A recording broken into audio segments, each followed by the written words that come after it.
bagaimana kabar kalian hari ini? Semoga selalu sehat ya, dan selalu dalam lindungan Tuhan Yang Maha Esa. Anak-anak, dalam masa pandemi ini, tetap patuhi protokol kesehatan ya.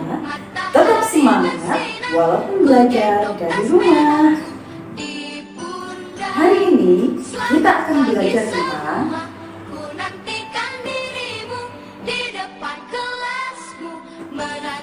ayo kita mulai belajar.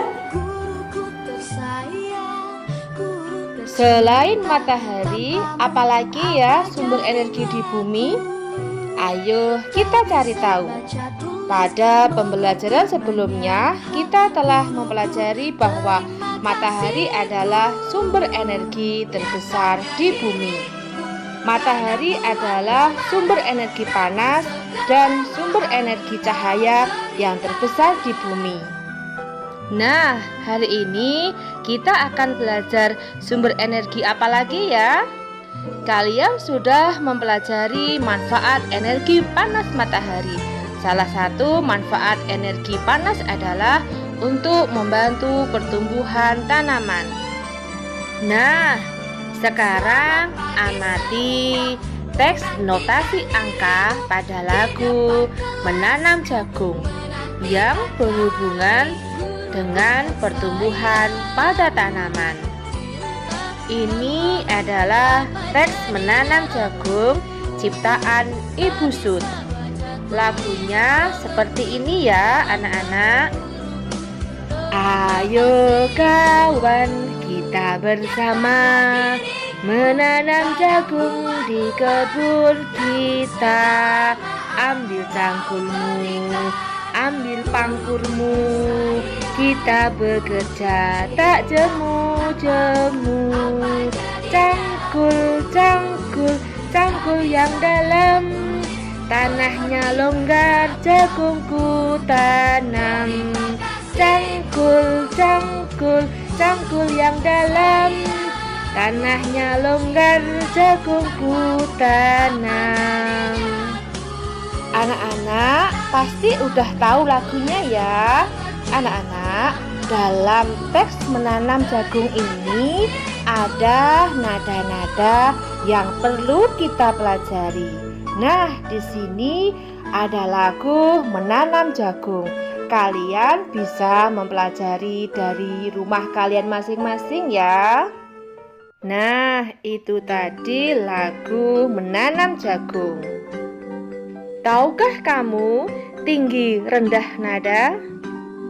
Dalam lagu Menanam Jagung tadi ada nada-nada anak-anak. Nah, nada satu di sini itu kalau kita baca do, angka 2, re 3, mi 4, fa 5, sol 6, la 7, si.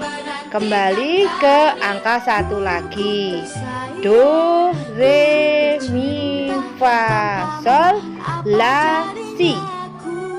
Jadi jika ada titik di bawah nada, berarti nadanya dibaca rendah. Nah, semakin ke kanan nadanya akan semakin tinggi, diberi dengan titik di atasnya. Pada teks tadi kalian bisa menandai mana yang nada tinggi dan mana yang nada rendah. Selanjutnya birama lagu adalah 4/4. Itu menunjukkan bahwa dalam satu birama terdapat 4 ketukan. Satu ketukan akan bernilai 1/4. Lalu di sini ada tanda re, lalu di atasnya itu di garis atasnya itu menunjukkan bahwa kedua nada dalam satu ketukan masing-masing 1/8 ketukan.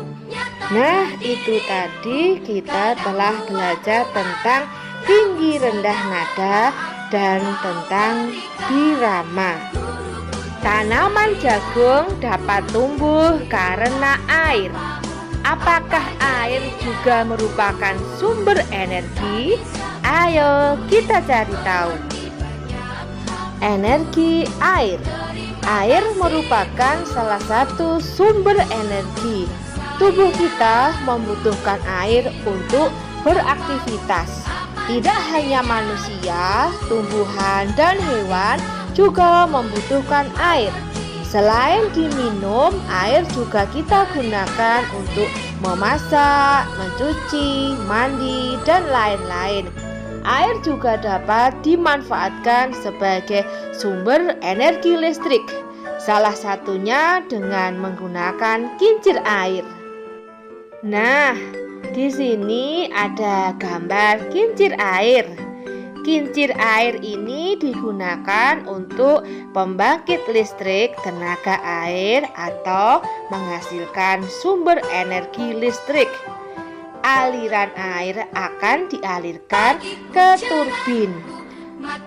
Lalu turbinnya akan berputar sehingga menghasilkan energi listrik dari generator yang ada. Ini adalah gambar manfaat air untuk kehidupan manusia. Untuk mencuci, memasak, untuk pertanian, untuk menyirami tumbuhan, untuk minum hewan, makan hewan, mandi hewan, dan manusia juga untuk bisa mencuci tangan. Untuk perhotelan membutuhkan air juga di kamar mandinya. Lalu pelayaran juga berhubungan dengan air. Jadi anak-anak, ternyata air itu dimanfaatkan di berbagai lini kehidupan. Dari kehidupan kita sehari-hari, dari perhotelan, dari pertanian, perkebunan, dan masih banyak lagi. Air sangat penting bagi kita.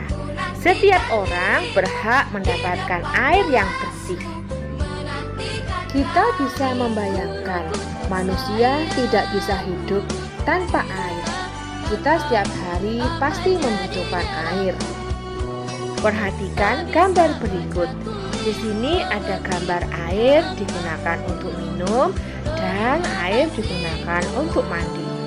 Jadi setiap manusia berhak mendapatkan air yang bersih. Mengapa anak tersebut minum? Pastinya karena haus ya. Kedua, mengapa anak tersebut mandi? Ya karena badannya kotor dan dia membersihkan tubuhnya dengan mandi. Apakah mandi dan minum adalah kebutuhan? Ya, mandi dan minum adalah sebuah kebutuhan. Nomor 4, apa yang terjadi jika ia tidak mempunyai air bersih? Apakah bisa minum? Tentunya tidak bisa, karena air itu sangat dibutuhkan anak-anak. Apakah kita semua membutuhkan air bersih? Jawabannya tentu. Nomor 6, apakah semua makhluk hidup berhak untuk mendapatkan air bersih? Ya, semua makhluk hidup berhak mendapatkan air bersih. Apa yang dimaksud hak? Semua makhluk hidup hak mendapatkan air bersih. Nah, kita akan belajar tentang pengertian hak dan contoh-contohnya dalam kehidupan sehari-hari. Hak adalah segala sesuatu yang secara sah harus diterima oleh seseorang dengan memperhatikan hak orang lain. Contohnya, hak warga negara menurut Undang-Undang Dasar 1945. 1. Kesamaan kedudukan dalam hukum dan pemerintahan. Pasal 27 ayat 1. 2. Mendapat pekerjaan dan penghidupan yang layak. Pasal 27 ayat 2. 3. Untuk berserikat dan berkumpul, mengeluarkan pendapat atau pikiran dengan lisan dan tulisan. 4. Dijamin kemerdekaan tiap warga negara untuk memeluk agama dan beribadat sesuai agama dan kepercayaan masing-masing. pasal 29 ayat 2. 5. Ikut serta dalam bela negara, pasal 30 ayat 1. 6. Memperoleh pendidikan, pasal 31 ayat 1.